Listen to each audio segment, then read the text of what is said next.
Alphonse Nicholson. Pleasure to be in this room with you all. A lot of people know me as an actor, but before that, you know, I was in the streets of New York, North Carolina, making a living for myself and figuring out a way just like everybody else. And I feel like at the time, I didn't understand the importance of knowing what's going on in your local community. Understanding there's always going to be a president, but you need to know who's your mayor, you need to know who's your local congressman, you need to know what's going on within your own city. We don't have any control over those things most of the time, unfortunately. Our streets have potholes because we didn't vote for the right person who made sure that those potholes was going to be taken care of. So I think it's important that we understand that not only do you need to go and vote for your president, and I'm gonna vote for the person who looked like my auntie. I said that when I was out there in the hall. I'd rather vote for the person who looked like my auntie than anybody else. And so I'm not telling you who to vote for, but I'm telling you it's important to understand what else is going on within your community. And if you do a minimum amount of research, just a small amount of research, you'll see that some things just make more sense than others. Everyone has their flaws, no one's gonna be perfect, so don't look for somebody to be perfect. Look for somebody that has solutions, and like Benny said, somebody that's closest to this problem, right? Somebody who has some type of familiarity with what you have going on. And so I preach that to my daughter. My daughter's 18 this year as well. This is her first time being able to vote, and she get to vote for a black woman, which is incredible. And so I think encouraging your young daughters, encouraging people who look like you, say, you know what, you get a chance to make history. You get an opportunity to go and do something that's never been done before. And if to be honest with you, I just want to see what that feels like. I want to see what it's like to have a black woman as president. I think it's going to be pretty dope. I think it's going to be amazing. And being on stage with these incredible artists here, these incredible people who've all been through their own journey, I think it's a testament to that we all can go through our own things. We all can go through different journeys and walks in life. But I think we got one common goal, which Ms. Mallory is saying perfectly, is that we can't be against each other.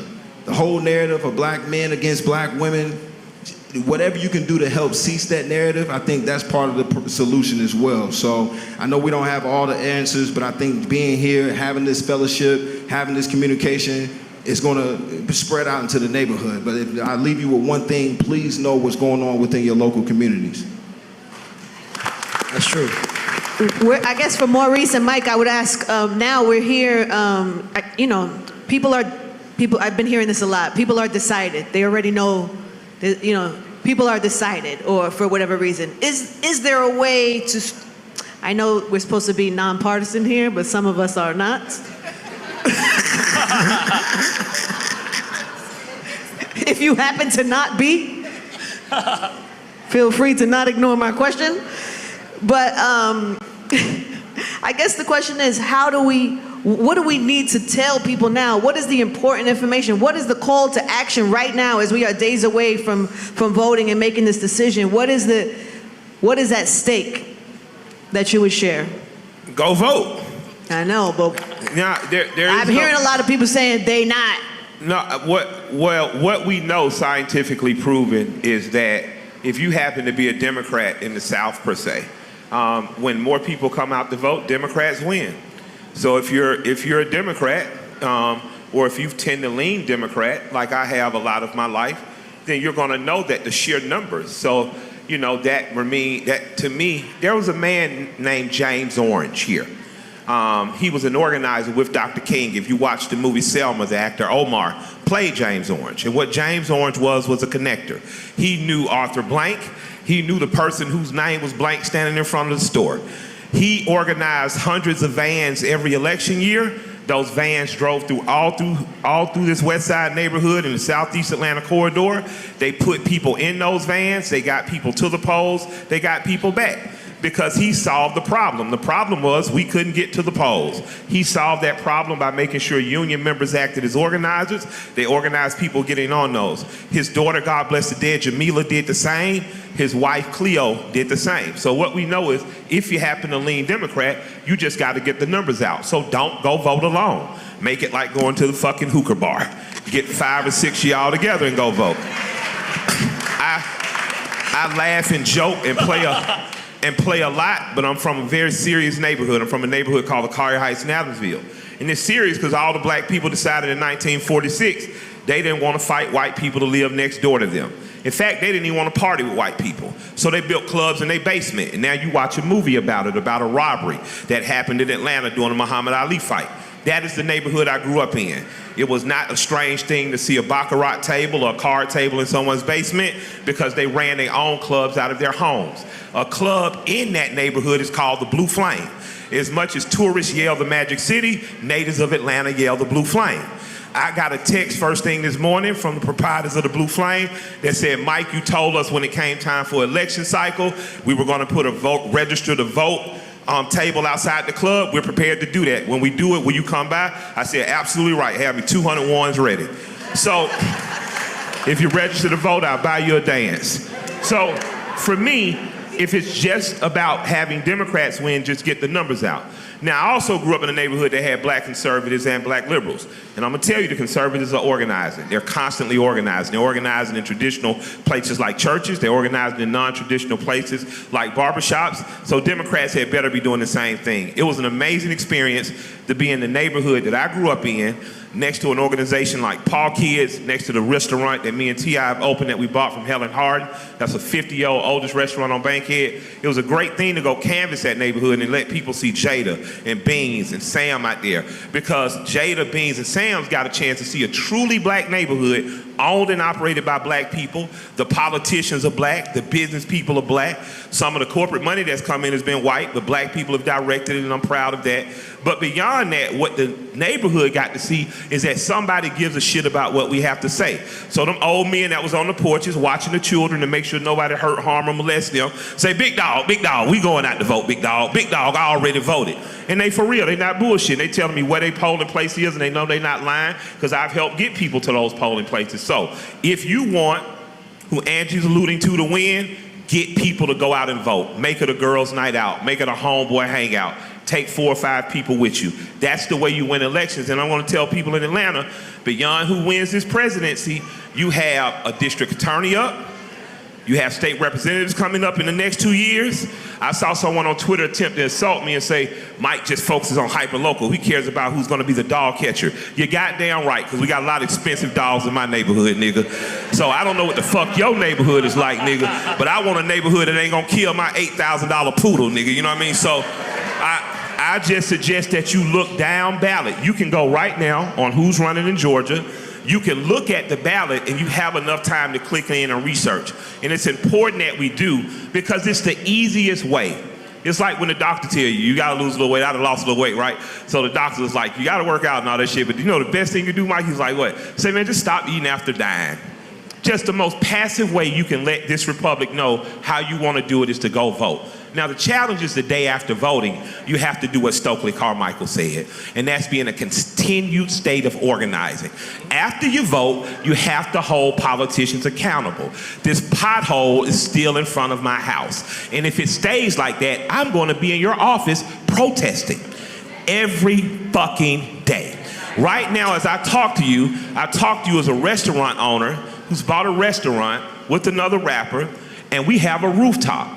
People who are giving testimonials say, man, it is amazing to be able to go to this restaurant and sit down there, and we're going to get to stand on a rooftop, and I don't have to go to Buckhead or Camp Creek to take my girl on a date. At the very same time, there's a city council person trying to put a ban on restaurants with rooftops. Now, he's not going to ban it in his section of town. In his section of town is going to have shit like casinos and hotels, and those corporations are going to get to have one. So I'm going to be in his city councilman's office and at those meetings raising pure fucking hell until that motherfucker rescinds it. And it's not that I don't like him, that I don't care about him. I seen our mayor swimming in his pool, they were having fun together, but our mayor lives 4 miles from my restaurant, maybe 3. I want him to sit on my goddamn roof and eat some fish. And if that's not gonna happen, I'm gonna raise hell until it happens, because that's what politics is about. It's about the allocation of resources in your community. So if you don't vote, you just telling them, I don't want shit, I'll accept the shit shit you give me, and I'll eat shit in that like it's cake. And I say, no, no, no, no, no. If we gonna eat this shit cake, we gonna eat it together. If we gonna ban this shit in my neighborhood, we gonna look to ban something in your neighborhood. And if I still don't get satisfaction, I'm gonna call Tesla Figaro, I'm gonna have her put on another How to Run conference, and I'm gonna run against your punk ass. Because black people, as these casinos come in our neighborhood, right over here, the casino is 1 mile away from the hood. If you're going to have a rooftop on a goddamn casino, I'll be damned if I can't put one on the top of Blue Flame if I want to. So I'm here to tell Atlanta, you are the absolute prototype for what black voters, black private money, and black public officials can accomplish when we do it together. This is a city where 70% of the schools are named for black emancipators. Charles L. Harper, Frederick Douglass, Darrow, Benjamin E. Mays. Your kids go to school that should make them proud. The fact that our kids are not doing as well as they could be should be a reason we beating on the public educator's door and saying, what do we need in our school? Frederick Douglass, the school I went to, added a barber's program to there. So now the little boy who know he don't want to go to college can be making money and come work for me directly out of high school. We have the ability in these black ghost towns that once were powerful cities, Philadelphia, Chicago, Detroit, and new cities that are opening up, Charlotte, Tampa, Birmingham. 54% of black people live in the South. We can be politically dominant here. And if we don't go vote, we are failing on an opportunity to do so. I don't want us to keep looking at the system like welfare, saying what you got for us. I want us to see like empowered people and say, what have you got for us based on the demands we give you? Atlanta, you're sitting in this building, that's some young black men. This is all about young black men. This ain't nobody else giving you no charity. This is young black men. They built this. The city has built over the last 50 years the opportunity for black people. I want to see that continue in Atlanta. If you don't vote, that does not continue. If you do not vote, someone comes in and decides what they think black people ought to do, and y'all niggas don't need to be on no rooftop. I'm tired of us perceiving voting as though it's a charitable event and we wait for some savior to come out the goddamn sky and save us for our vote. My vote is an ammunition. My vote is a tool. My vote is more powerful than a gun. Because if I can organize 800 votes in the city of Atlanta, I can tell you who the next mayor is going to be. Because the last 3 mayors have only been elected by 700 votes. So that's how much voting means to me. I'm sitting here because Maynard Jackson in 1973 said, if you're going to do business with the city of Atlanta, 29% of your company must be owned or operated by a black person. Now, he was slick as hell, too. Now, he was light-skinned, nigga had wavy hair. This is what he did. He said 29% of your company got to be owned by white folks. So what he did was force black people and white people to work together. He forced black ingenuity and ideas to partner with white capital, and because of that, we had people like Ted Turner who built CNN here. We have a black family like the Russell family that built this whole corridor along Northside Drive. So when I talk as an Atlantan, I'm not talking theory. I'm talking about what you're sitting your ass under and what's over your head. And that's real, tangible stuff. So I'm going to tell you to go vote because there's some shit our community deserves. But if you don't vote, we'll never get it because you'll have the wrong people representing you. And it's that simple. Come on, Mike. You sure you want to follow that, man? I'm like, Mike is hard to follow. Nah, he got this. He got this. Maurice been on the trail. He been doing the work. But let me add, peace, y'all. Peace, y'all. All right. My name is Maurice Mitchell. I'm the National Director of the Working Families Party. That's what's up. That's what's up. And the Working Families Party is what happens when people come together who aren't handpicked from the political establishment in order to demand a seat at the table. And we've been organizing in more than 20 states. We have a chapter here in Georgia. And the thing that I want to add a few things, because you asked about what's at stake. And there's a lot of things at stake, and it's really important because we're a few days away from Election Day. So how many people know about Project 2025? Okay? So I invite everybody, listen, I'm so happy that the Heritage Foundation decided to write that, create it as a PDF so you could download it on their website. because it explains to all of us, and as an organizer, I'm always trying to explain to people the purpose of politics, the purpose of elections. Elections are not simply events. Elections are about agendas. Elections are about the future. And Project 2025 is an agenda for you, right? It didn't come out of thin air. It is the byproduct of an at least 5-decade one-sided war against working people, right? And it is the culmination of hundreds of authors. You talk about how conservatives organize, Mike. This is conservative organizing. Hundreds of organizations came together, right? And I know there's people who claim, like, you could take his word for it if you want to imagine that the former president has nothing to do with it. Or you could decide that when 140 of his closest friends and associates and cabinet members, 100+ organizations in and around the Republican and conservative movement all come together to write a document by an organization where he flew on a private jet to go to their event, where he said in April that was his agenda. You could agree with that or just believe that 2 weeks ago he has nothing to do with it. That's up to y'all. But when you read this document, when you read what it says, when you read how many times they say the word woke, what is woke code for? When they say they want to take wokeness out of our education, that means they don't want to teach proper black education and black history. When people are on the campaign trail saying that they want to institute the death penalty for quote-unquote drug dealers, who are they talking about? Are they talking about the Sackler family, the greatest drug dealers in history? Right? Who are they talking about? Right? So they're coming for us and they're writing it in ink. They're explaining it explicitly. They're coming for our jobs. They're coming for the Department of Education. They're coming for Head Start. And don't believe me. Do the knowledge. Go ahead, download that document, read it for yourself. It's in black and white. So that's the agenda that might be waiting for us if all of us do not vote and do not organize others to vote. Who here, raise a hand, who plans on voting? Who already voted? I wish I could tell you that was sufficient, but it's not. Because on top of you voting, you need to make sure you take at least 3 people with you. So who's gonna pledge to make sure at least 3 people they know vote? All right, that's one of our assignments. But on top of that, and Mike was clear, Kwame Ture, Stokely Carmichael said it best, organize, organize, organize. So I wish I could tell you that our job ended on Election Day, but Election Day is the 5th, the 6th is Agenda Day. And for far too long, they've come to us as black people, hungry for black votes, but then when it comes to a black agenda, they begin to have amnesia.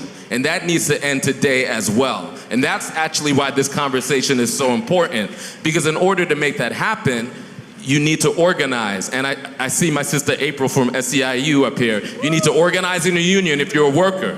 You need to find a grassroots organization, and if you don't have one, you might need to build one. You need to organize with the Working Families Party. And look, our organizations have receipts as long as the day is long. We have CVS long receipts, right? So here in Georgia, we're working at the top of the ticket. We're gonna knock on 300,000 doors, and we've endorsed in the presidential, but we've also endorsed 26 other candidates on the local level, because local politics truly matter. I want to tell you a story about a local politician. So in 2003, in the city of New York, how many people know Tish James? How many people know Tish James? Well, Tish James, she was a public defender and a consumer protection lawyer. And the political establishment, I'm talking about the white and the black establishment, wanted nothing to do with her. We, the Working Families Party, we ran her as an independent, not a Democrat, not a Republican, an independent Working Families Party city council member. And she ran and she won. And she worked her way to the top of New York politics. She is now the New York State Attorney General. Why that matters is that man that so many people felt so frustrated with for so many years that never faced accountability, that black woman is the person that had him feel some accountability for once and for all, with 34 felony convictions for his crimes, right?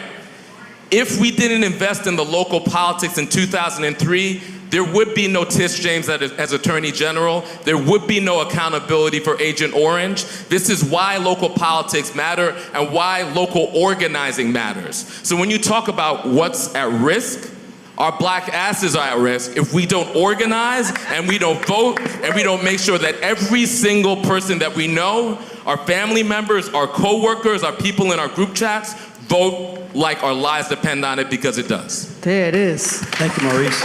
I told you didn't have to worry about him after Mike. I see.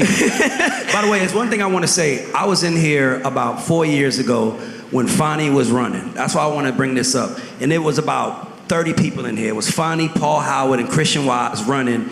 And it was a local election and no one cared. And now look how that turned out for our community. All of the Ricos coming in. It's very important to focus on locals too, guys. It's super important. Beyond the RICO, let's make sure that we understand that Fonnie's the person that brought Trump and his agenda up on charges here. I'm just saying the general. But that just, just saying that if we had not, I remember her running against Paul, but had we not worked hard to get her in office, Trump would have taken Georgia in a radically different way. So if Georgia gets flipped, it's in big part because of Fonnie's work. And if it doesn't, she fought a valiant effort. We got to give her credit for that.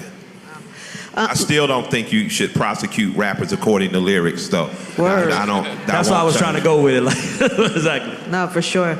I'd like to hear from the women on the panel in terms of what's at stake and also how just some of the narrative that's been spread about having a woman running for president and the divide that Tamika was talking about. I'd just like to hear from the women on what's important to you guys right now and what you want to share.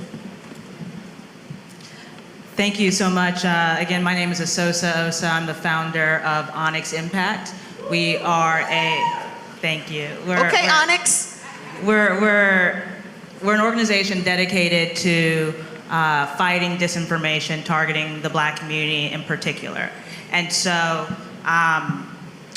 what we know about disinformation is that it works on everybody.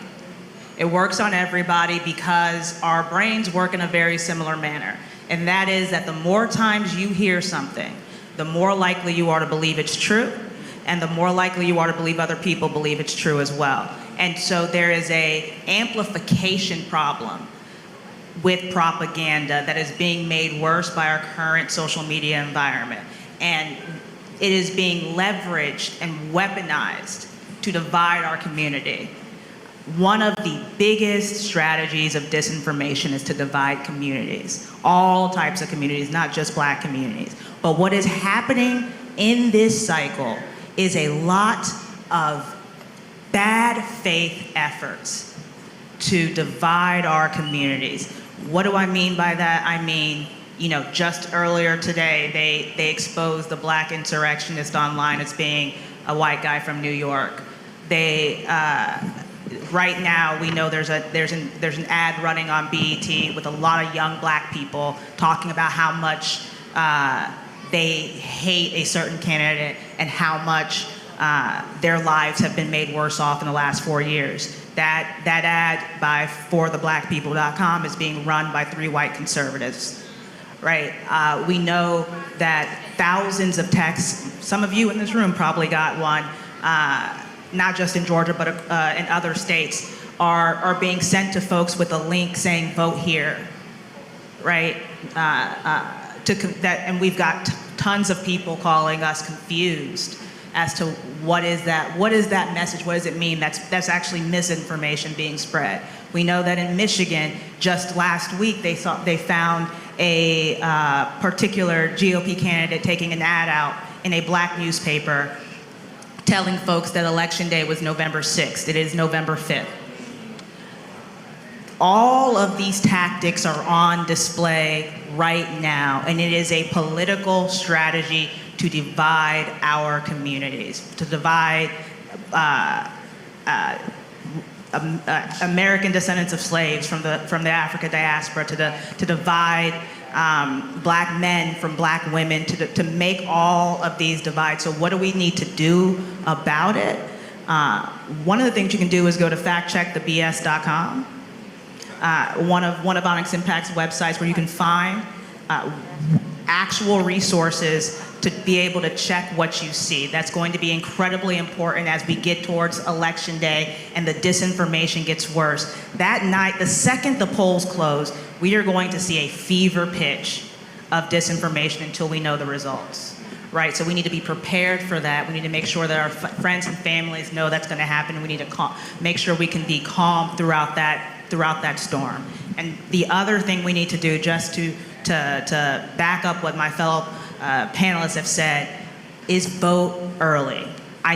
Voting on Election Day is great. Voting early is what matters. Voting early makes sure, like if you've already voted and you get that text, it don't matter, right? If you've already voted and someone's spreading lies or ads on TV, it doesn't matter.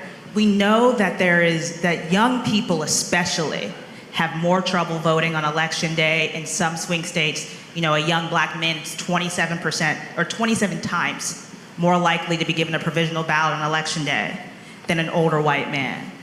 If you get people to vote early, they have a chance to cure their mistakes. They have a chance to go back. They have a chance to ask questions. And so don't just bring other people out to vote on Election Day. Bring other people out to vote early. And don't just ask them what their plan is. If you got a car, take them.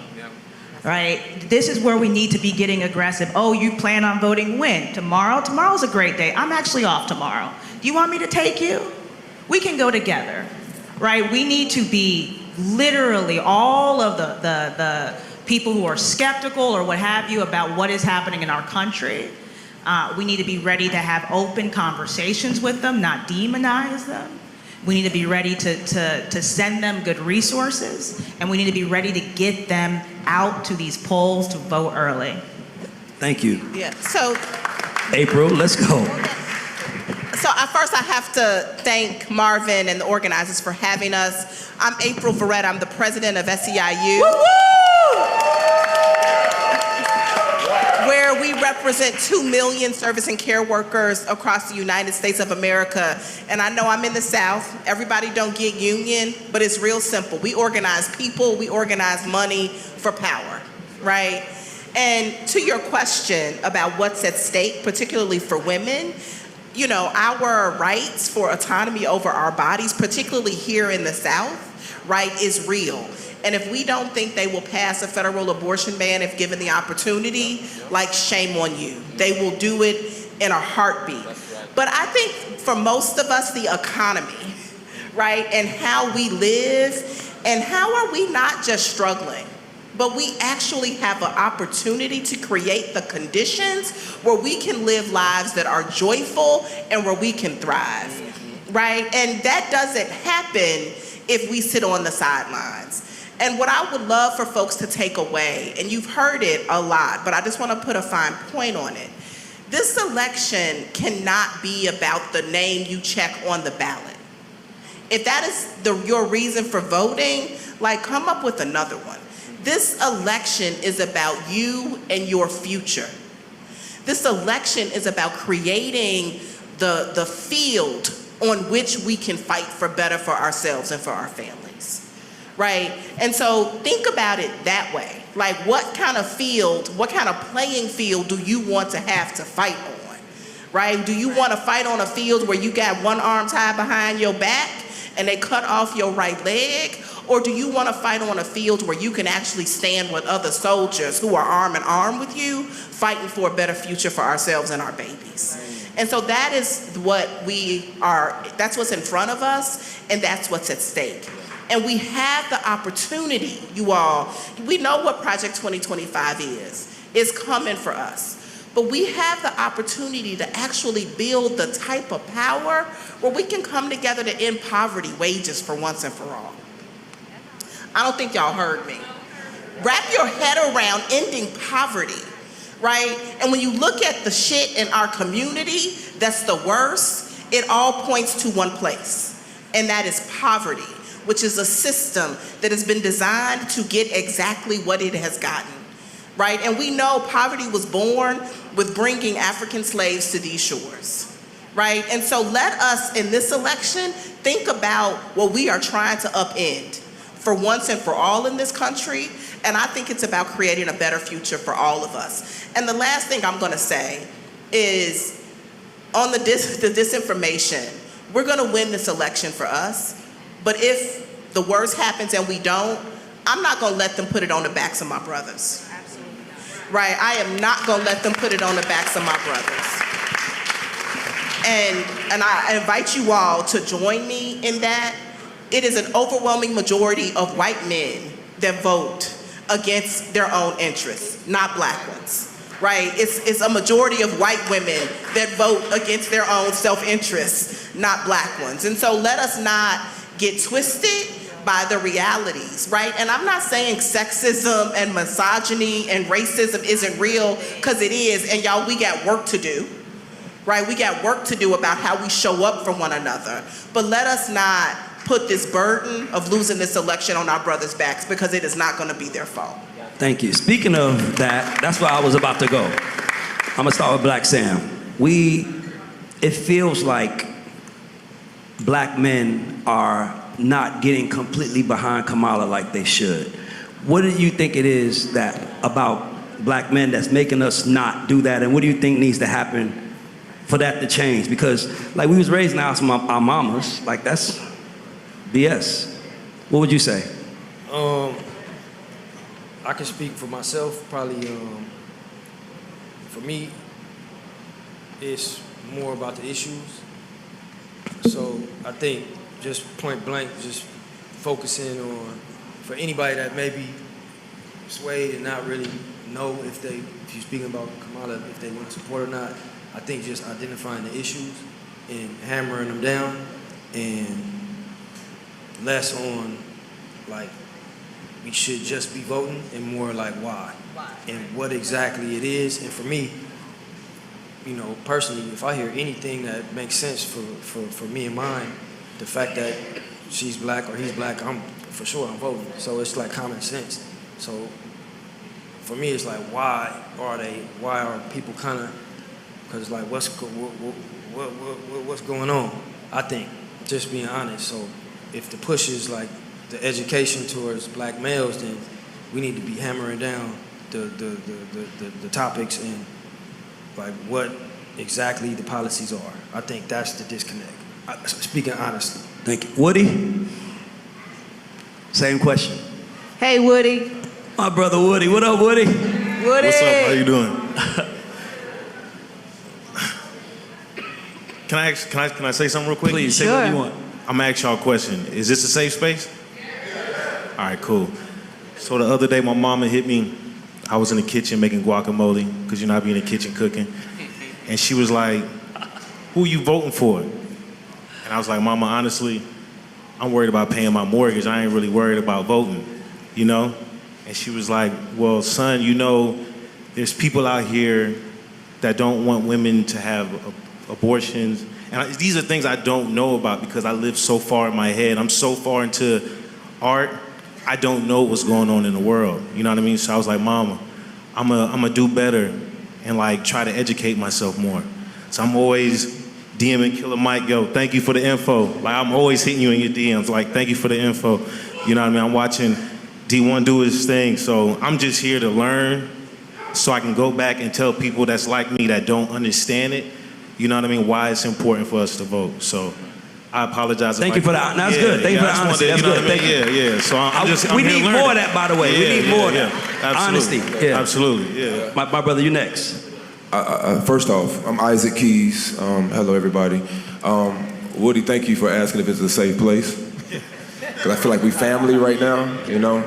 And, you know, look, it's Morehouse Spelman homecoming right now. I'm fresh up out of day party. I still got the bands on my wrist. Heard you. You know what I mean? So I want to speak from a candid place of how I feel as we talk about as a black man. I don't know all the details about politics. Politics can sometimes feel intimidating. It can sometimes feel like I don't really know what's going on, but I know a feeling that I have inside. And I know as being a black man, a man of Morehouse, a man of Omega Psi Phi Fraternity Incorporated, being an uncle, a son, a brother, I know those feelings, and I know that we are all, our ancestors fought for us to be able to have the right to vote. And that feeling is that I know right from wrong, and I know what feels good inside. And with that being said, it's like I just look at it and it's like, to me, it's very simple. We make it harder sometimes than what we have to do. But the key thing, and I'm learning from this stage, being on this stage, is understanding. Like, we have to have these conversations so we can gain understanding. And when you have understanding, then you can either, like, you know what, I don't agree with you, but I understand. And I had conversations with people that voted for Trump, you know, in his first term, and I was like, okay, I get it. I see why you did that. You know, you say $800,000 in taxes. But this second go around, excuse me, sir. You know, that's just how I felt as a man. Like, no, we can get you on that money part, the taxes part, but now we got morals and values and divisiveness and where we going as a country. We need somebody to be able to lead the country because we understand that all this shit is really messed up. Like, we look at the TV, we look at the news, like, shit is, like, I'm a cuss. Well, shit is fucked up. The world is crazy in its own right, and we try to just, you know, I'm gonna just take my circle, I'm gonna try to protect my circle, because that's what we can try to do as a parent or as a guardian of somebody. You wanna protect your circle. Because we look at the news, my mom every day, boy, you don't open that email, and don't you look at this. My mom watched the news, and the news is so negative in so many aspects. You understand? So it's like, you have to, like, differentiate between the two, and I look at things from a positive mindset. I'm an optimist. You know, I'm an artist. I'm also, you know, if you want to talk football, talk football. You want to talk acting, talk that. Politics, not so much. But I say that all to say is that let's all gain understanding. Let's all continue the conversation with one another. And as we said, like, I'm a man of Morehouse. We sit on the porch. I'm on the porch over in the West End with my boy at his same house in the historical district. All of us start talking about finances. We talking about what we doing for, you know, our kids, what we doing for everything. It's a conversation, and it's big, and it's good to have that type of community. So let's continue that, and I think we're gonna do well. JP? Okay, let's go. Yeah, what's my brother D1? Let's go, good? D1. D1, why do you think it feels difficult for men to get behind, black men in particular, to get behind Kamala? I don't know the answer to that, but I'm gonna still speak, but I don't know the answer to that. Listen, y'all, this is the easiest election in the history of the United States right now. Talk it, D1, let's go. Let's keep it gangster for a second. This is the easiest decision that you have ever had to make in your life. You got intelligence versus ignorance. You got common sense versus a con man. You heard me? Like, literally, it's so easy. You got somebody who tries to rule by intimidation and striking fear into people, and you got someone who is willing to listen and to be patient and to say, okay, let's figure out how to grow together. What we'll do oftentimes, black people, because we love each other so much, we'll pick each other apart. And we'll overlook all of the great things about one another and just focus on that one negative aspect of what we don't like about each other, right? And now that'll get exploited in an election like this, to where, as black men, we sitting here airing out all our grievances with black women for the past 200, 300, 400 years and projecting that upon one woman. And saying that's the reason why she ain't worthy of my vote. Cause I still got issues with my grandma, you heard me? And my mama did this to me when I was young. Y'all, this is the easiest election ever. We just gotta show up, you heard me? That man runs a cult. I'm telling y'all, listen, but that might be negative in some ways, but they ride for him because it's a cult. So for them, it's like, no, he represents the eradication of what we hate, that we just don't have the power to eradicate ourselves, you heard me? And that's us, by the way. So with that being said, we gotta make sure that we care the same way we stay up. I'm a rapper. The same way y'all stay up till midnight, cause y'all know our new album gonna drop at midnight, and y'all wanna hear it as soon as it drop, or the pre-sale tickets go on sale at 10 a.m. on a Tuesday, and you at work pressing refresh, so you could get them concert tickets for your favorite rapper. That's how we gotta treat this election, y'all. That's how we gotta treat this election. I used to be a math teacher back in New Orleans, where I'm from, before I became a rapper. Numbers really matter to me. Let me read something for y'all. And when I read each stat, I want y'all to say, not on my watch. Let's practice. All right. In 2016, old boy won Wisconsin by 23,000 votes. But in Milwaukee alone, 93,000 blacks didn't vote. In 2016, Lil Daddy won Florida by 113,000 votes. But in Miami alone, 379,000 blacks didn't vote. In 2016, old boy won Michigan by 11,000 votes, dog. But in Detroit, 277,000 black people didn't vote. Man, in 2016, Lil Daddy won Pennsylvania, Beans. He won Pennsylvania by 44,000 votes. But in Philadelphia, 238,000 blacks didn't vote. And last but not least, in 2016, Lil Daddy won Georgia by 211,000 votes. But in Atlanta, the black Mecca, 530,000 blacks did not vote. That's all I got to say, man.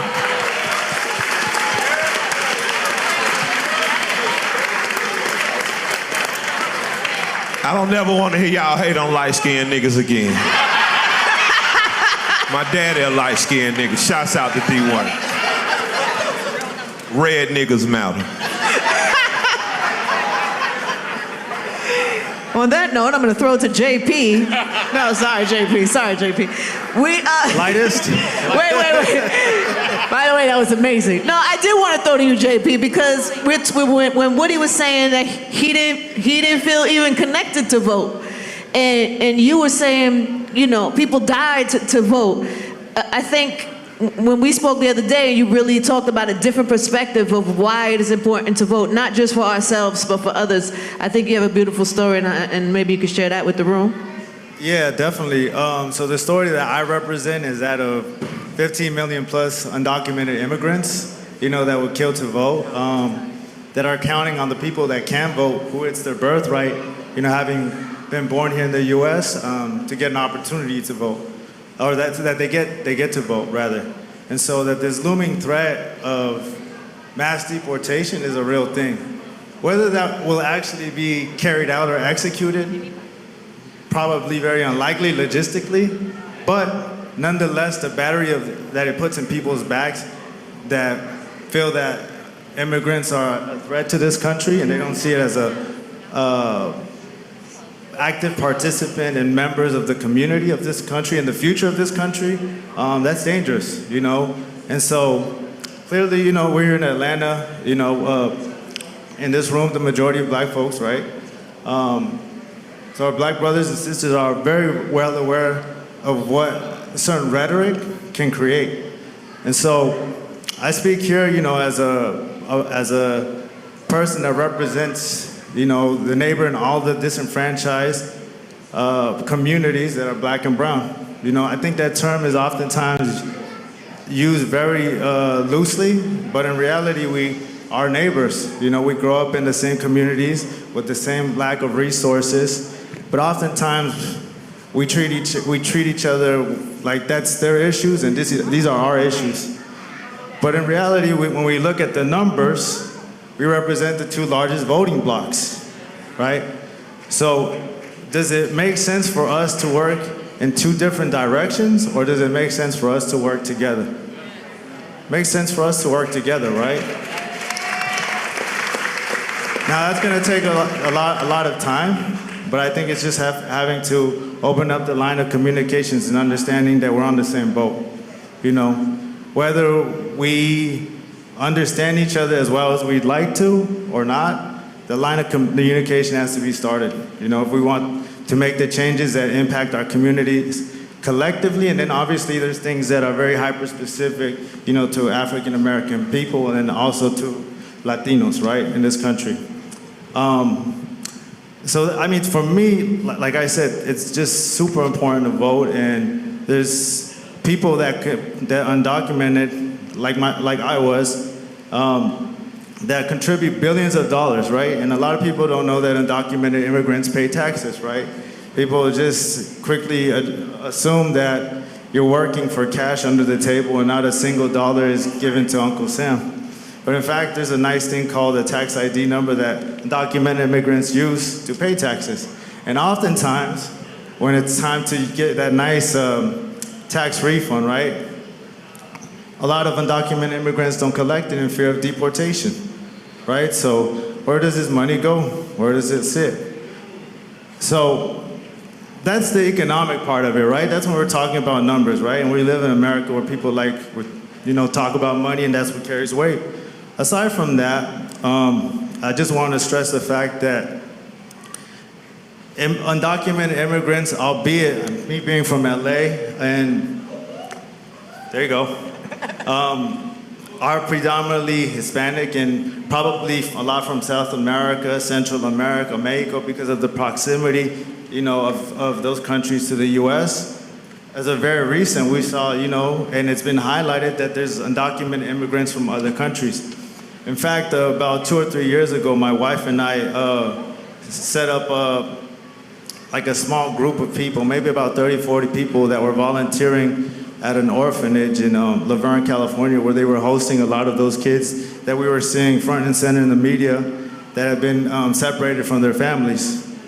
And you wouldn't imagine the stories, of a lot of these kids, everything from, at least the kids that we had contact with, anywhere from ages 5 to age 16, 17, and the stories were just absolutely incredible. In fact, one of the young ladies that was part of that group of kids was probably 13 or 14 years old.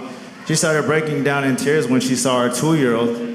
And I didn't quite understand it just for face value until I spoke with her. And it's because she is a mother herself, and her daughter's back home. Immigrants coming from two kids that were like 15 or 16 that were sent by their families to come to the U.S. to earn money and send money back home. Those 2 kids came from India and China. So can you imagine the trek that it takes, to make it to this country? It's no easy feat by no means. And I also want to emphasize one thing, just to close off on this. It's always, to gain perspective and understand people is always important to put yourselves in their shoes, right? And, like for people that immigrate to this country in whatever fashion, whether it's legally or come here undocumented, it's never with a spirit of adventure. It's a spirit of necessity. It's actually a pure necessity. Whether that's political reasons or economic reasons, no one wants to leave their home.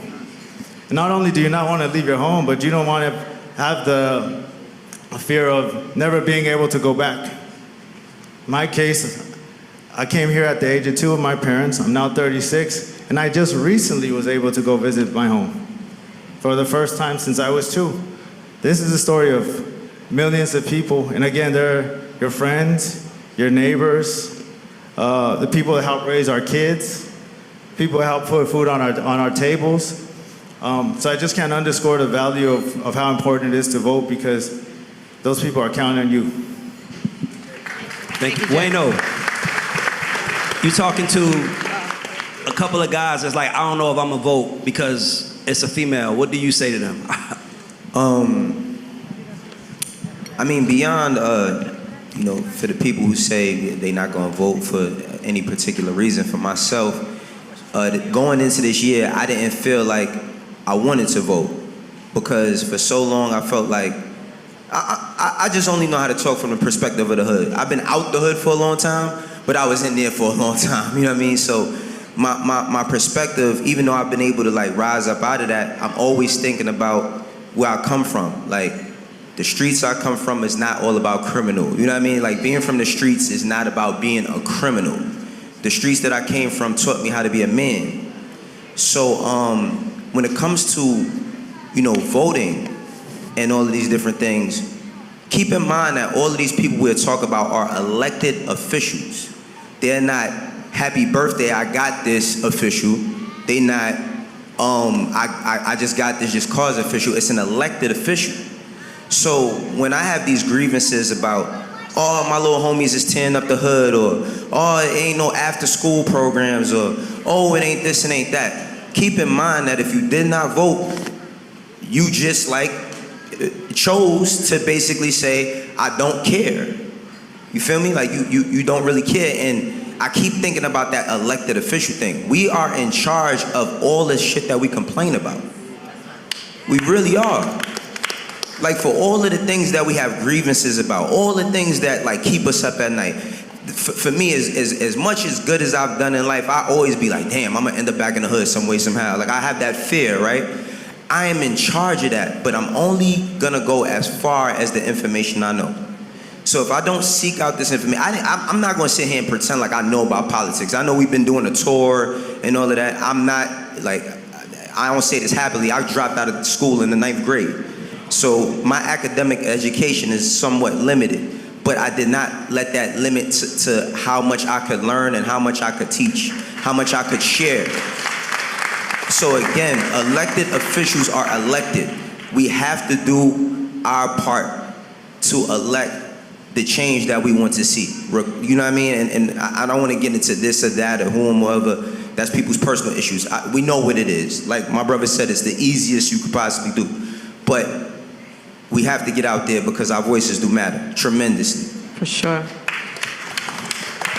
Tamika, I know you was, when we were talking about the things that people say about a woman being the president, and I know you were trying to hop in on a couple things. I wasn't. You wanted. No, I saw you bubbling. I was just getting excited, but no, I wanted to really just join D in what he was saying about people picking one another apart. And I don't know about y'all, but I come from a family of very judgmental people, right? The black folks in my family, y'all know what I'm talking about.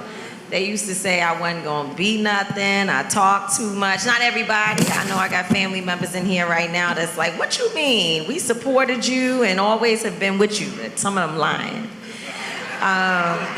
But you know, I was too grown, too fast, too smart, thought I knew too much. And people were very, very judgmental. And they're still like that today. And I think one of the things we have to do is challenge within us the thing that rises up that makes us just hate ourselves and our people. Like as soon as you see somebody that looks like you, you already know all the things that's wrong with them. They're too big, they're too light, they're too dark, they're too skinny, they're too this, their teeth ain't right, they don't look like they have they the laugh right too type much. but that's what I was gonna get to. They have all these things. And oftentimes, we don't even realize that we're being negative because we have, I'll tell you where we get it from, but that we have these insecurities and these voices in our heads that's telling us we're not enough. I listened to this, Don Lemon posted something the other day. It was a video where this black family, 2 black women and a black man, were sitting together and they were asked about their support for Kamala Harris. And the women, I'm not sure that they realized what they said. But in this interview, one woman says, well, you know, she's just not manly enough to handle Putin. You know, she just doesn't have what it takes. Like, I don't think that she's strong enough to do the job. The other woman says she's not educated enough, which that just blows me away. Like, that one just knocks me off my feet. This woman is probably one of the most educated people ever. And I realized that those 2 women don't even know that they're speaking about themselves. And so I've heard so many of my brothers say, well, she just laughs too much. And that's the picking apart, where they found this flaw in her, that she laughs too much. Damn us to have joy. Damn us not to look like what we going through. Damn her not to come out and say, fuck y'all. Because that's probably what she be wanting to say. When she go home, she probably be like, fuck you and your mama and everybody in your family, and fuck your block, and I don't even want this shit. when she come out, she gotta laugh to keep from crying. We always have done that, right? And so a lot of times we pick people apart because we're picking ourselves apart. We don't believe that we are worthy, and as a result of that, we push that on to other people.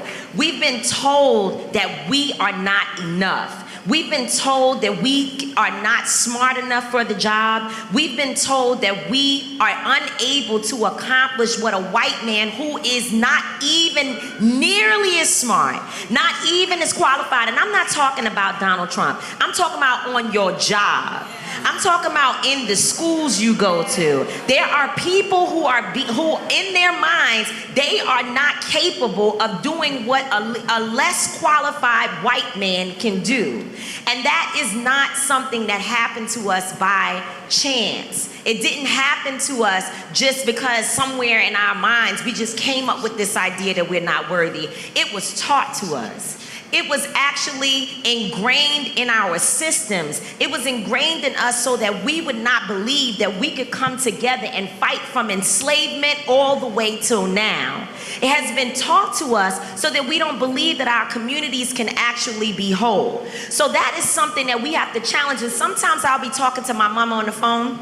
I get on the phone with her at 7 o'clock. And by 7:30, she has just read me. Your booty too big.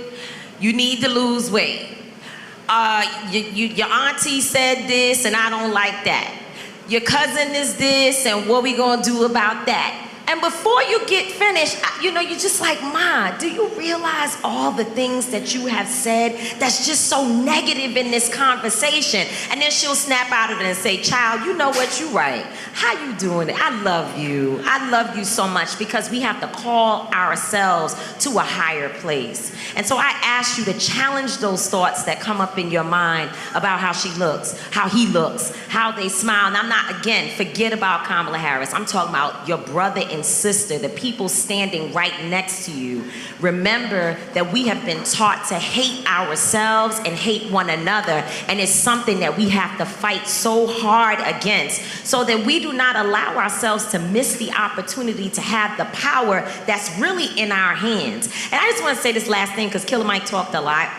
And so I want to talk like him. Oh shoot, I was about to go right back to Killer Mike. Hating, no, but I mean, I love to listen to Killer Mike. But this other thing I want to say is that some of us who are sitting in this room are so damn hypocritical. And I'm gonna tell you why. Because we claim we are so mad about everything. And then come November 6th, when the election is over and some of us are hitting this pavement, we still protesting police brutality. November 5th. Talking a lot, but November 5. No, I said after. Okay. So after, I'm talking about after, right? So after, you need a day after the election. So if the day of, because I'm not gonna be with y'all outside on November 5th. Just to tell y'all, I might come back out around December 1st, right? Me and Maurice gonna plan a march about some things we need to work on. But so many of us claim we are so damn upset. Everything is wrong. We don't want to vote for the Democrats because they didn't fix XYZ. We don't want to do this because these people haven't done anything in our communities. And then when we call y'all and say police brutality, we on that December 13th. And then on March such and such, we gonna be on women's rights. And on this day, we gonna be on this issue. It's 3, 4, 5, 6, 7, 8 of us out there, and the rest of us stay home and say we ain't got nothing to do with that, but then we complain during election time. I submit to you, brothers and sisters, today, and it's the last thing that I'll say, we've tried men to do everything. We have literally tried men to do everything. Men have been presiding over America for a long, long, long, long, long, long time.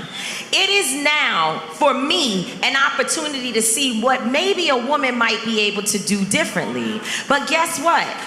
Even this woman, if you vote for her, will not do it unless we do what Lyndon B. Johnson told Dr. King in his office that day.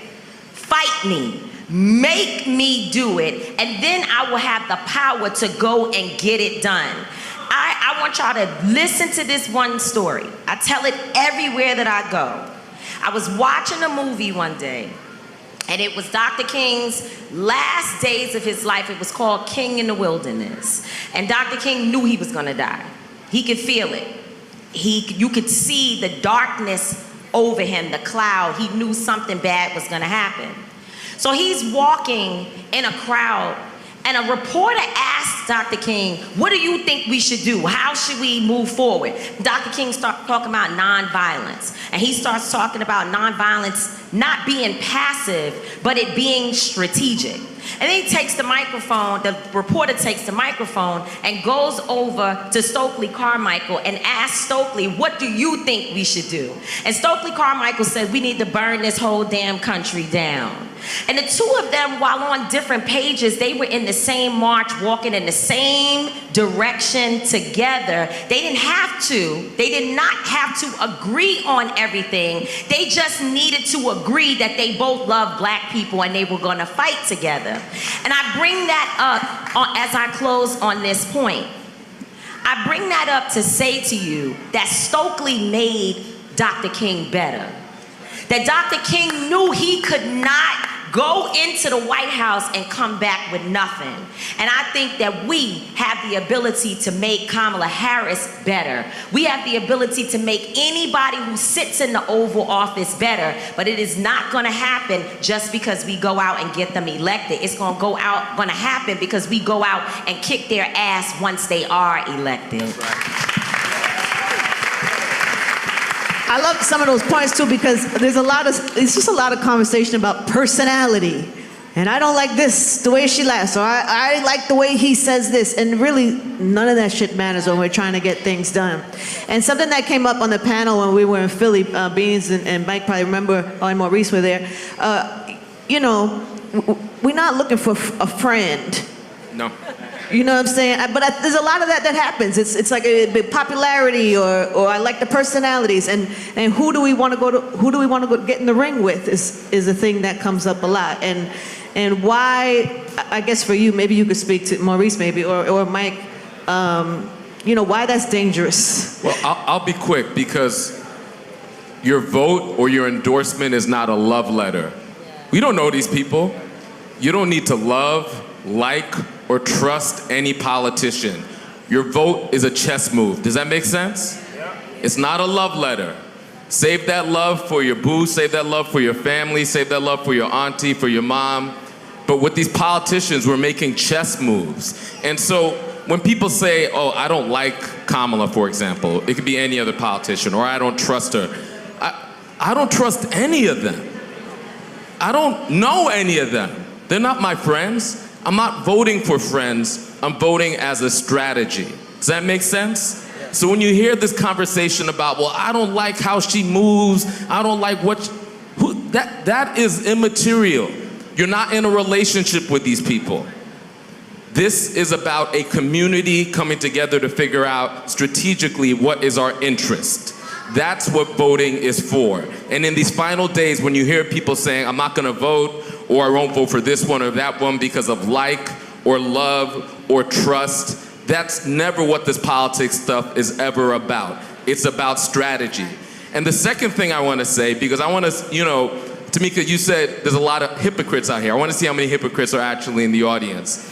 Because we have, listen, because we have a few days left until this election, and he shared the numbers, right? We know how many votes was the difference maker last election. We know famously because Donald Trump tried to steal 11,000 votes from the state of Georgia, right? So we at the Working Families Party, we're knocking on doors. We invite everybody here to join us. How many people are willing to actually have a conversation with the neighbor? How many people are willing to have a conversation with the neighbor between now and election day? Okay, so every weekend, this weekend included, we are going out and having conversations with neighbors. I need y'all to write down this information so you could get this work. I don't see y'all pulling out your phones. I want to make sure that you get this information so that you could take a clipboard. Listen, whatever anxiety you're feeling, you'll feel so much better when you have these conversations. So go to 900 Murphy Street Southwest. That's where we will be starting from at 11 a.m. this Saturday, next Saturday. Text the word Georgia. Text the word Georgia to 30403. Text the word Georgia to 30403. We will text you back with our information. That you can be the difference maker. When you hear that 100,000, 200,000, 300,000 black folks didn't show up on 2016, you and your work and those conversations can make that not true this election. Thank you. Can you repeat that again? Can you repeat it again for the hypocrites who ain't listening? Okay, yeah, absolutely. Thank you, brother. Thank you, big brother. So he didn't see you write it down. He wants to make sure you wrote it down. Okay, so let me spell it out for you again. Number one, text the word Georgia to 30403. To that number 30403. And then come see us starting at 11 a.m. tomorrow at 900 Murphy Street Southwest. That's 900 Murphy Street Southwest. We have organizers in the room. If you're at the working family, I see Brittany Whaley. I see if you're in the Working Families Party, raise your hand. Or you could see anybody with that big Working Families Power this sister right here. See that sister or any of our other folks and come and get this work. Be in community with your folks. Have conversations with your folks so that we could get to the finish line together. Thank you, brother. Thank you. Anybody else? Okay, good. There's three things I want to say. Let's go, Mike. Let's go, Mike. All right. First thing, and not on my watch, am I going to allow you to believe that 500,000, 100,000, 200,000 people just don't go out? We're living in a perpetual state of fear. A lot of people have been to prisons, and I was on with a brother named Desmond out of Florida who's created an organization. I'm skipping on the name. It might be the Florida Rights and Restoration Coalition, but I'll put up Desmond Meek. So this is what Desmond is doing. He knows that there are people out there who are afraid to vote because if you vote and you're a felon, you have not finished your probation, you have not finished your penalties, they'll lock you up like they did a woman a few years ago, and you'll be back in prison. So the sister Crystal Mason, what we have, that's why I call my sister leader, and I'm gonna get to that point next. A lot of times we don't know what we can do, and we need to use our entertainers and our athletes in the same way that Jim Brown allowed his platform to be used when he helped so many brothers that had gotten involved in gangs and violence and drugs. He gave them an opportunity to change their lives. Well, with changing your life as a felon, you can get your rights restored, and then you know you can vote. A lot of people, I'm gonna get this to my brother D, they just afraid. They're afraid because they don't know. And Not on My Watch has to carry past saying, that's a dope ass MC who can get y'all to say shit in unison at one time. But we have to take that into a mentality, and we have to do what Sam's late brother Nip, God bless the dead, did.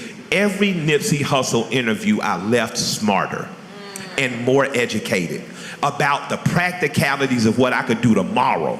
Not a fantasy what could happen 10, 20 years. So I want us to encourage our sisters and brothers that have did state, federal, bullshit time to start to call their city council person and their state representative because they work for you and say, what is my pathway to getting my rights restored so I know I can vote? Because a lot of them are eligible to vote and they don't know. The second thing, referring to my sister who I call leader, black people already know women can lead. So I refuse to accept anything that says we don't. Our mama led the family.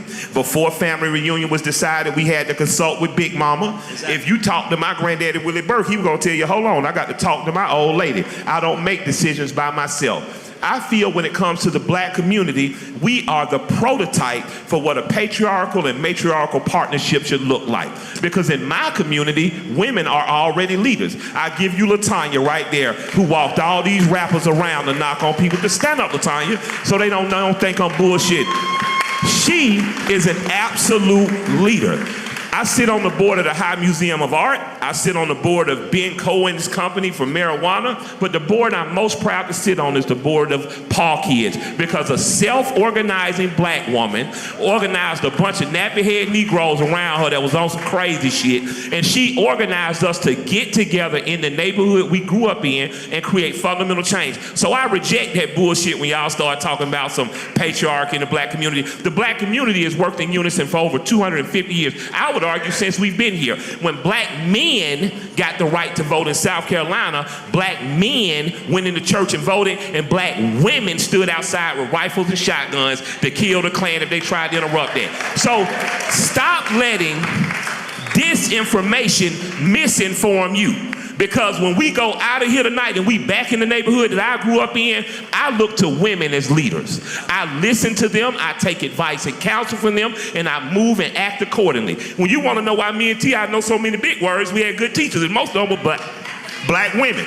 Yep. When you want to know why we're educated on topics, it's because we're on a text chain with Tamika. And she say, this is what you niggas need to be looking for. And we look for it, and we operate based on the expertise that she brings us. So throw that bullshit out. Now, I would also like to say that most black people don't trust no politicians. We already know that. It is up for the politicians to earn your trust. And I would like to tell the DNC today, whoever's representing them, whoever's out, you guys are failing in door knocking. You guys should have been door knocking a year ago. You should have been door knocking 11 months ago, 9, 10, 8, 7, 6. You should be door knocking until the day of. What made you a stronghold in my community is that we saw you. Yep. We never saw the Republicans. We saw you in our lawns like the Jehovah's Witnesses on the Saturday. We saw you in our front lawns like the dope boy standing in front of the corner. And if you're not doing that, what do you expect people who working underpaid? You the underdog. You always under a rock. You always behind on a bill. What the fuck do you want me to do if you won't even say, we'll take you out to vote if you're willing to come, and we got some water and a sandwich for you too. If we do not go back to what helped Andy Young get in Congress, what helped Maynard Jackson get elected, what helped Bill Campbell, Shirley Franklin, what helped these people Kasim Reed, what helped Keisha Lance Bottoms and now Andre Dickens, if we don't do these things, how do you expect the same results? Stop treating us like we your side girl. We your main girl. The fuck is you talking about? #1 voter for Democrats, black women. #2 right behind them by a couple of points, black men. We don't want to be no side-to-side piece. We want to be in the prom with you. We want to be right there in the prom dressed up with you saying you have something for us. So if I was talking to Madam Vice President, who's so dope in her opportunity in the now, I would say I love what you put at the bottom about marijuana legalization, because that's something that's opening up. So when we open up in Georgia, we need to make sure if we make up 33% of Georgia, 33% of the marijuana license go to black people. And we can take it from the farm all the way to the dispensary. I would say to her, I love what you said about trade schools. Now that you said you're gonna commit to trade schools, because we know our boys ain't as excited about college, and that's fine. I don't want to get a Bachelor of Arts degree and come out making $40,000 a year just to watch the internet for a woman to tell me if you ain't making 6 figures, nigga. I told people for the last year or two, trades what away. Nigga, you acting like black men can't learn. I went to Morehouse, nigga. I know black men can learn, but I don't argue with my lawyer because that's a trade. I don't argue with my plumber because that's a trade, and I don't like cleaning up my own shit. Both my lawyer and my plumber make sure shit is clear. So if Kamala is going to focus in on trades, what I would say to her is, tell them you're gonna put more schools in urban areas. Because that's code word for black and lack and working class. That's gonna work in Atlanta. That's gonna work in Savannah. That's gonna work in Detroit. That's gonna work in Chicago. We have to get back to organizing in our living rooms without even being a part of official organization, just saying the 10 people around us are gonna make sure we get people to the church. We already do what we're supposed to do. And the Democratic Party in particular owes you better engagement for the last 60 years of power you've given them. I remember when Bill Clinton came through here, man, we was happy as a motherfucker, saxophone playing ass motherfucker. We was so happy.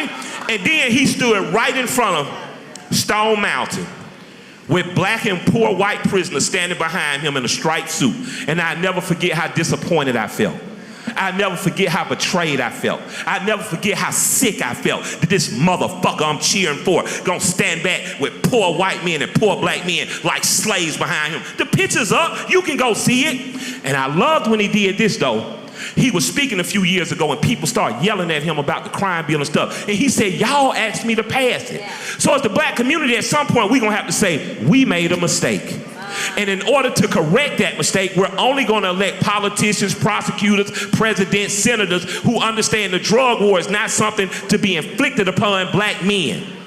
The drug war is not something to be used to depress black mothers. The drug war will no longer be used as a stop and frisk law. The New York mayor, he was reported coming back a stop and frisk till they stop and frisk his ass. Now he under indictment. Now that nigga want a whole nother way to go. We have to start saying we have gotten certain shit right in the black community. We already used to women leadership. In the black community, the rest of the country could take an example from us.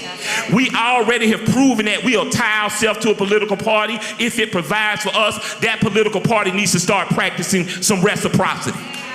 And we've already proven time and time again, we will take to the streets and fight for everyone's rights. Because when Lyndon Baines Johnson signed that bill, it didn't just help Negroes, it helped immigrants, it helped white women more than anyone else. And right now, I would say if this election is lost, stop looking at your men like it's their fault. Because what's going to happen is white women are going to go on those polls. White women are going to go on those polls. And one or two things are going to happen. They're going to stand in solidarity with us or they're going to betray you. And if you think I'm talking out my ass, I'm here to tell you the abolitionist movement and the women's suffrage movement was like this. Frederick Douglass told America, you should give all people the right to vote at the exact same time. The white men who ran this country said, well, we'll get a nigger man, we'll let them vote. They women, you know, they'll figure it out. White women in the South, the suffrage movement and the abolition movement separated. The next thing you know, you had the Daughters of Confederacy, Confederate monuments going up, and you had laws coming in that segregated us further. So I want to say to my white working class counterparts, don't be stupid. Don't think that a man that is rich is gonna love you how you love one another. Don't think that the man and woman who work right next to that chicken factory in North Georgia to you are any different than you. Vote in the best interest of your kitchen table.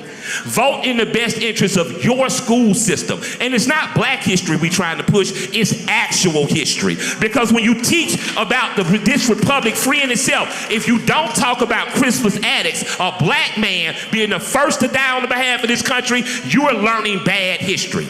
If you learn about the movement by Eugene Debs and Lucy Parsons in the early 1900s, and you don't learn that Lucy Parsons was a black woman, you're learning a, what do they call it, what do they say, misinformation, disinformation, I call it bullshit, right? So, understand that the black community already has the answers. So stop letting people treat you like you don't. Understand that Atlanta is not a prototype in terms of an aspirational dream place. It's not perfect, but again, this is owned by Negroes. That whole west side of corridor we went up and down has prosperity. From the richest black developers to the kid who dreaming saying I can. So I just want to tell black people from a place of reality, you are empowered. You are not searching for power. You are already empowered. Move as though you are powerful. Act as if. Front, nigga. But stop letting people tell you that you don't love your women when you know you ain't gonna make a move without talking to your wife. Period. Stop letting people tell you that you don't trust African American leadership when, man, you supported Shirley Chisholm when she ran, you supported Nikema Williams when she ran, and she's running again, you supported Stacey Abrams, didn't quite get it, but we tried to get her there. You have been in support the whole time. Understand that your allies are just your allies, and at some point your allies might fail you. What we need is co-conspirators. We need somebody who's gonna do the time with us. So black people, y'all got the answers. Trust yourself, get your people to the polls, and the right result is gonna come out. And then the next day, we're gonna follow Tamika, and whatever she say do, we gonna do, because she the leader. Thank you for that, Mike. So listen, guys, we was gonna do a Q&A, but our people had to get some things off their chest, so we got a chance for 2 questions. And L'Oreal has the mic.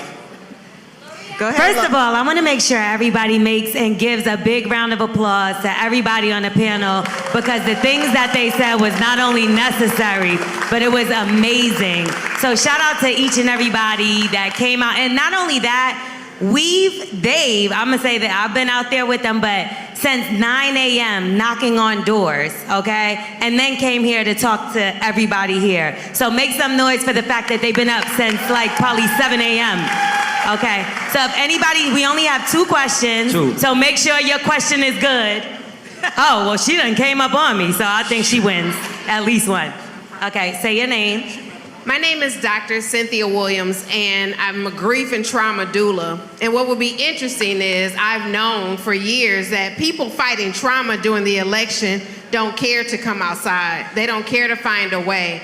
And I know last time we were really rallying around clients who have had murders of their sons and murders of their daughters and car crashes of their children and individuals, these overdoses that have just completely went over. What you can't find is people who remember that just a few months ago, these families lost their loved ones and we're trying to get them to rally. There's about 33% of mothers who's buried their children who have not voted in the last 16 years if they've lost their children in the last 20. They don't care. So what would be profound and very powerful is how we can find a way to get some initiative to mothers who's lost their children, who are literally sitting in the homes thinking, I don't really care what they do, I'd rather have my baby back, y'all figure it out. Was that a question? It was a challenge. Okay. Just as an artist who represents a character who's often forgotten about in our community, I think that's a conversation that was probably forgotten about in here for a little bit. When we recognize all the gay and transgender and all the people within that community who have taken their lives.